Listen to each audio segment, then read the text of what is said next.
বাথরুমে যেতে ডায়াবেটিস আছে না। আমি কিন্তু বেশি দূর থাকতে পারবো না, আমার আবার কল আছে। ঠিক কথা, আমাদের সকলেরই তো ব্যস্ততা রয়েছে, আমরা কেউ কিন্তু বেশিক্ষণ বসতে পারবো না। তার চেয়ে আশুবাবুকে ডেকে প্রাথমিক আলোচনার কাজটা শুরু করলে হয় না?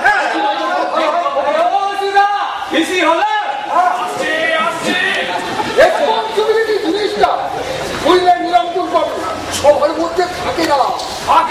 থাকে অনেস্ট পার্সনদের রেসপন্সিবিলিটি থাকে। যেমন আমি একজন রেসপন্সিবল পার্সন বলে কেলোকে চেন দিয়ে বেঁধে রেখে তবে এখানে এলো। আচ্ছা,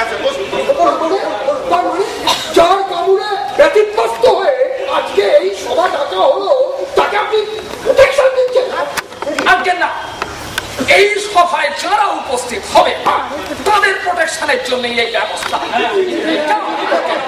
দায়িত্বজ্ঞানহীন কেউ এখানে কেলোর বিরুদ্ধে অন্যায় অভিযোগ আনতেই পারে, আর কেলো সেটা পছন্দ নাও হতে পারে।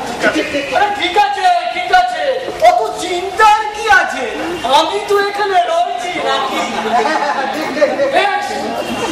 তাহলে আমি বরং চেনটা খুলে দিই। চেন খুলতে যাচ্ছে।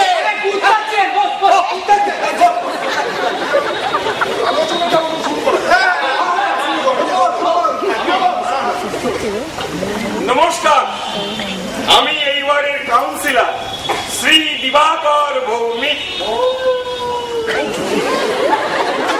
আশুবাবু, আপনার কেলো যদি এইভাবে কথার মাঝে বিঘ্ন ঘটায়। আরে না, বিঘ্ন তবে কি আপনার টাইটেলে একটা গন্ডগোল রয়েছে। পুরুষের গন্ডগোল? আমার সব পুরুষের টাইটেল। ও এটা স্ত্রী পুরুষের ব্যাপার নয়। ওই ভৌমিক কথাটার মধ্যে ভৌম শব্দটা সেটা শুনে কেলো বোধহয় উৎসাহিত হয়েছে।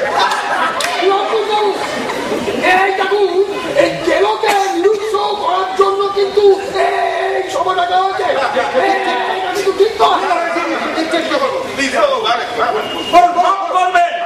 আমি আর কিচ্ছু বলছি না। এখানে নাগরিক কমিটির সেক্রেটারি রয়েছেন, উনি সবার কাজ শুরু করুন। কারণ ওনার নামে বা টাইটেলে আশা করি কোনো সমস্যা নেই।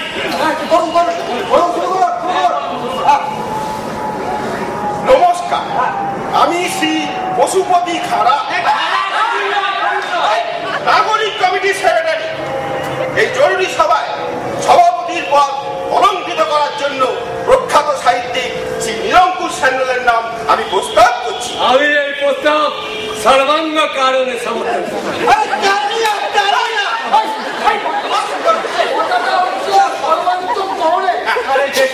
আমি কি অ্যানুয়াল পরীক্ষা দিচ্ছি বলুন?